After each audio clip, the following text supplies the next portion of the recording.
हिंदू धर्म के हिसाब से चार धाम बद्रीनाथ, द्वारका, रामेश्वरम और पुरी हैं। मान्यता है कि भगवान विष्णु जब चारों धाम पर बसे तो सबसे पहले बद्रीनाथ गए और वहां स्नान किया। इसके बाद वो गुजरात के द्वारका गए और वहां कपड़े बदले। द्वारका के बाद ओडिशा के पुरी में उन्होंने भोजन किया और अंत में तमिलनाडु के रामेश्वरम में विश्राम किया। पुरी में भगवान श्री जगन्नाथ का मंदिर है। पुरी के इस मंदिर में भगवान जगन्नाथ, उनके भाई बालभद्र और बहन सुभद्रा की काठ की मूर्तियां हैं। लकड़ी की मूर्तियों वाला ये देश अनोखा मंदिर है। जगन्नाथ मंदिर की ऐसी तमाम विशेषताएं हैं, साथ ही मंदिर से जुड़ी ऐसी कई कहानियां हैं जो सदियों से रहस्य बनी हुई है। मंदिर से जुड़ी एक मान्यता है कि जब भगवान कृष्ण ने अपनी देह का त्याग किया और उनका अंतिम संस्कार किया गया तो शरीर के एक हिस्से को छोड़कर उनकी पूरी देह पंचतत्व में विलीन हो गई। मान्यता है कि भगवान कृष्ण का हृदय एक जिंदा इंसान की तरह ही धड़कता रहा। कहते हैं कि वो दिल आज भी सुरक्षित है और भगवान जगन्नाथ की लकड़ी की मूर्ति के अंदर है। जगन्नाथपुरी मंदिर की तीनों मूर्तियां हर 12 साल में बदली जाती है। पुरानी मूर्तियों की जगह नई मूर्तियां स्थापित की जाती है। मूर्ति बदलने की इस प्रक्रिया से जुड़ा भी एक रोचक किस्सा है। जिस वक्त मूर्तियां बदली जाती हैं तो पूरे शहर में बिजली काट दी जाती है। मंदिर के आसपास भी पूरी तरह अंधेरा कर दिया जाता है।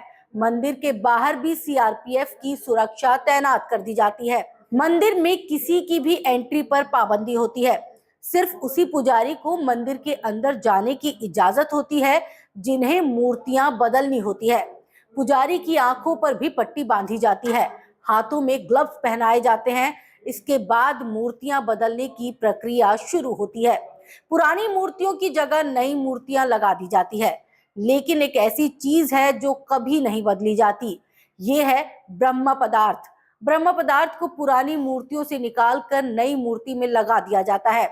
ये ब्रह्म पदार्थ क्या है, इसके बारे में आज तक कोई जानकारी किसी के पास नहीं है। बस कुछ किस्से हैं जो मूर्ति बदलने वाले पुजारियों से सुनने को मिले हैं। ये ब्रह्म पदार्थ हर 12 साल में पुरानी मूर्ति से नई मूर्ति में बदल दिया जाता है, लेकिन मूर्ति बदलने वाले पुजारी को भी नहीं पता होता कि वो आखिर क्या है। मान्यता यह है कि इस ब्रह्म पदार्थ को अगर किसी ने देख लिया तो उसकी मौत हो जाएगी। कहा यह भी जाता है कि अगर इस पदार्थ को किसी ने देख लिया तो सामने वाले के शरीर के चीथड़े उड़ जाएंगे। एक किस्सा ये है कि इस ब्रह्म पदार्थ को हमेशा श्री कृष्ण से जोड़कर देखा जाता है। मूर्ति बदलने वाले कुछ पुजारियों ने बताया कि जब ब्रह्म पदार्थ पुरानी मूर्ति से निकालकर नई मूर्ति में डालते हैं तो हाथों से ही ऐसा किया जाता है। उस वक्त ऐसा लगता है कि हाथों में कुछ उछल रहा है, जैसे खरगोश उछल रहा हो। कोई ऐसी चीज है जिसमें जान है। क्योंकि हाथों में दस्ताने होते हैं, इसलिए उस पदार्थ के बारे में ज्यादा एहसास नहीं हो पाता। यानी ब्रह्म पदार्थ के किसी जीवित पदार्थ होने की कहानियां जरूर है, लेकिन इसकी हकीकत क्या है ये कोई नहीं जानता। जगन्नाथपुरी मंदिर समंदर किनारे पर है। मंदिर में एक सिंह द्वार है। कहा जाता है कि जब सिंह द्वार में कदम अंदर नहीं जाता तब तक समंदर की लहरों की आवाज सुनाई देती है, लेकिन जैसे ही सिंह द्वार के अंदर कदम जाता है लहरों की आवाज गुम हो जाती है। इसी तरह सिंह द्वार से निकलते वक्त वापसी में जैसे ही पहला कदम बाहर निकलता है समंदर की लहरों की आवाज फिर से आने लग जाती है।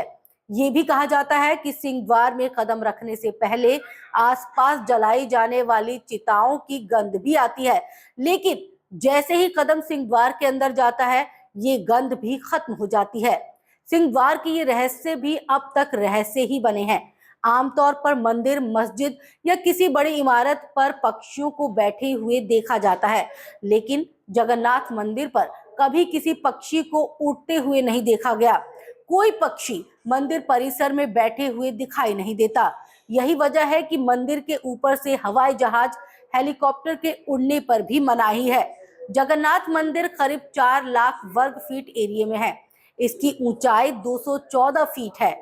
आमतौर पर दिन में किसी वक्त भी इस इमारत या चीज या इंसान की परछाई जमीन पर दिखाई देती है, लेकिन जगन्नाथ मंदिर की परछाई कभी किसी ने नहीं देखी। इसके अलावा मंदिर के शिखर पर जो झंडा लगा है उसे लेकर भी बड़ा रहस्य है।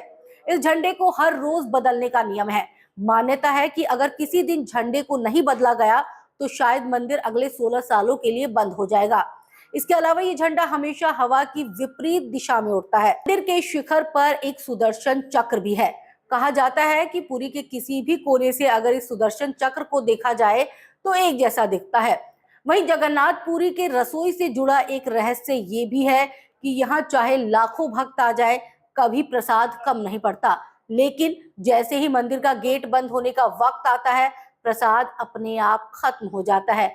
यानी यहाँ प्रसाद कभी व्यर्थ नहीं होता है। इसके अलावा मंदिर में जो प्रसाद बनता है वो लकड़ी के चूल्हे पर बनाया जाता है। ये प्रसाद 7 बर्तनों में बनाया जाता है। सातों बर्तन को एक के ऊपर एक करके एक साथ रखा जाता है। यानी सातों बर्तन चूल्हे पर एक सीढ़ी की तरह रखे होते हैं। सबसे हैरानी की बात यह है कि जो बर्तन सबसे ऊपर यानी 7वें नंबर का बर्तन होता है उसमें सबसे पहले प्रसाद बनकर तैयार होता है। इसके बाद छठे, 5वें, चौथे, तीसरे, दूसरे और पहले यानी सबसे नीचे के बर्तन का प्रसाद तैयार होता है। तो हमने आपको आज बताया जगन्नाथपुरी मंदिर के कुछ रहस्य। कैसी लगी आपको हमारी ये पेशकश? आप कमेंट करके बताइएगा जरूर और देखते रहिए भारत आज।